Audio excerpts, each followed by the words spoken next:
Your side starts now. First up, Mentor police are searching for a man they say abducted two boys from a Walmart parking lot on Monday. Police said the man made the boy drive him around before letting them go. Tonight, police are asking for your help in identifying the suspect caught on surveillance video. For more on this story and a look at that surveillance video, we go live to News Channel 5's Curtis Jackson. Curtis. Alicia and Leon, the boys had just bought a video game when there was a dangerous turn of events.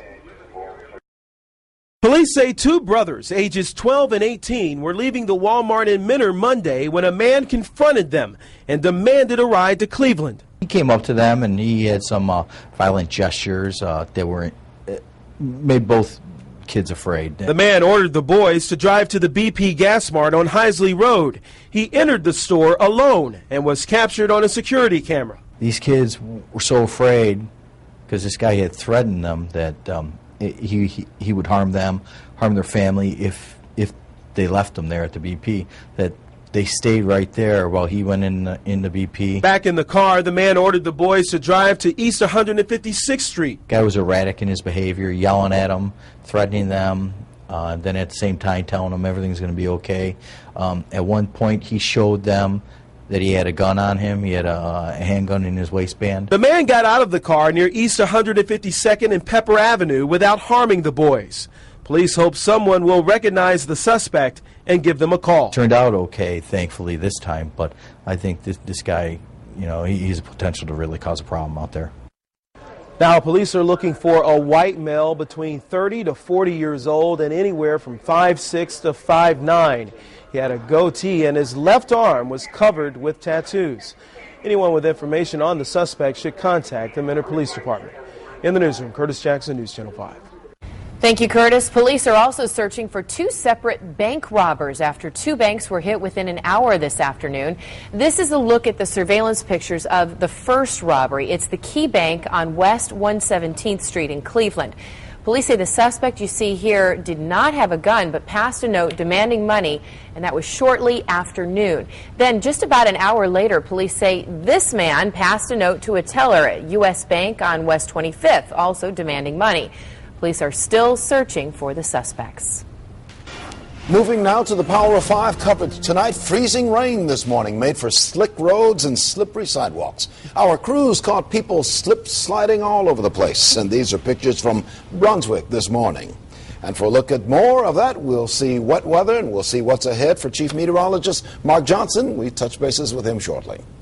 Leon, it was just a little tiny bit of freezing, drizzle, and light rain this morning, but just in time for the morning rush. At the worst time you'd want it. And again, untreated roads were the big problem. The side roads, secondary roads, driveways, bridges, overpasses. But hopefully everybody made it through okay. Let's go to our big board weather maps now. No warnings, no advisories for freezing rain anywhere. In fact, look at these temps. They've really warmed up. Sandusky's at 40, same for Lorraine. 38 now in Worcester. Mentor at 45. And let me put this map into motion here, and we'll show you as far as the rain goes. We had a few showers moving through the region this afternoon. All in all, nothing major. And right now, the only organized shower activity we have, we'll zoom on up into Ashtabula and Saybrook Township right there along Route 45, up into the I-90 corridor, Ashtabula to Kingsville to Pierpont. A couple of showers over the next hour for you, and just drizzle for the rest of the night. But there's something else I'm a little bit worried about tonight through your New Year's Eve morning. I'll tell you what that is when we come back in a minute. Thank you, Mark. The freezing rain made for a tricky morning commute out there. Our cameras were rolling as people tried to get where they needed to go without slipping. For more on the sliding commute, we will slip over to News Channel 5's Dan Haggerty. Hello, Dan. Hey, Leon, thanks. You heard Mark touch on it. That freezing rain this morning had drivers all over the road, but the temps are up. The ice is melting, and hopefully the commute home will be a lot more smooth.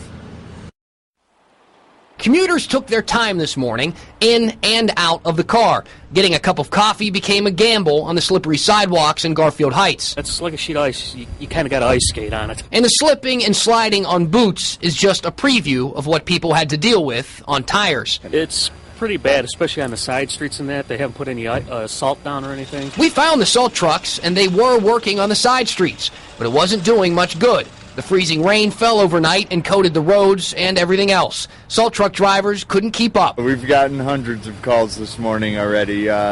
It was something we were prepared for, but wasn't prepared for this amount of ice. Tow truck drivers were getting a lot of calls too. It's never a good sign when salt trucks and tow trucks have to work together. We found this work truck well off the road. A slick spot slid it almost entirely into the snowy grass. And these skid marks show the unattended path of a driver headed to work. Work crews stayed busy dragging cars from the shoulder all morning. It's very icy. Just take it slow and be easy on everything. Hopefully the freeway will be a little bit better. And those freeways and highways were a little bit better this morning, but it was still a creep for people on their way into work. It should be a little bit quicker on your way home and definitely a lot safer. Reporting live tonight in Cleveland, Dan Haggerty, News Channel 5. Thank you, Dan. 5 suspended Ohio State football players have pledged to return to the team next year. We have a good source on that. It's head coach Jim Tressel. Tressel says the 5 players, including quarterback Terrell Pryor, wouldn't have traveled with the team to the Sugar Bowl if they didn't promise to return next season. The 5 players will be able to play in next Tuesday's big game since the suspensions will not take effect until next season. The NCAA suspended the 5 players for selling championship rings and taking discounts from a tattoo parlor. Hear from Coach Tressel. That's coming up at 6 o'clock. While Pittsburgh Steelers quarterback Ben Roethlisberger is looking to walk away with a win against the Cleveland Browns, he is giving back to the city.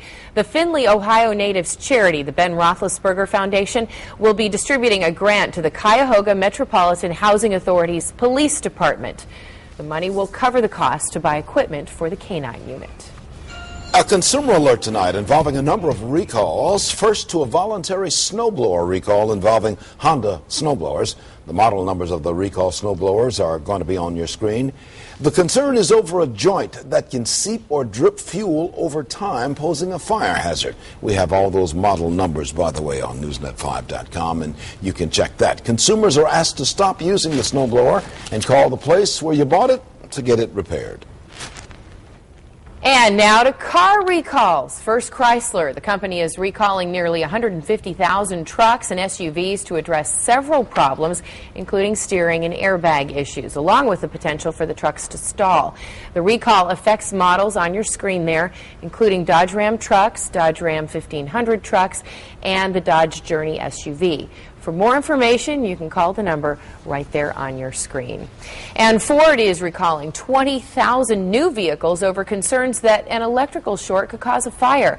The recall affects F-Series pickups, the Edge, and Lincoln MKX. Those vehicles were built between late October and mid-November.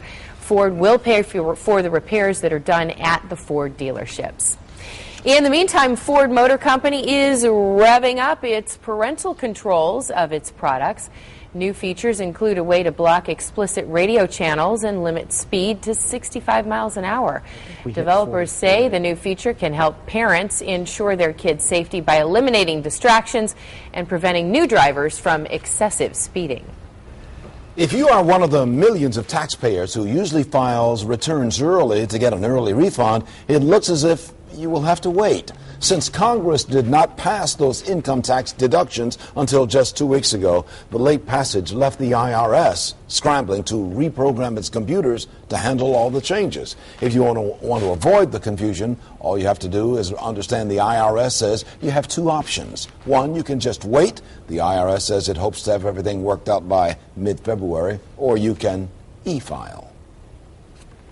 All right, weather-wise, lower and middle 40s today. Not bad for late December. Would you like to be warmer? I think you will be. I'll tell you how warm tomorrow. Coming up. Next at 5, a handy way to check why the length of your ring finger can point the way to prostate cancer. Sleepy surgeons, why patients could have the power to turn away drowsy doctors. All new at 6. Buying gifts online. It's easy, but what happens when you have to send them back? Troubleshooter Joe Paganakis shares his secrets for many happy returns. Coming up,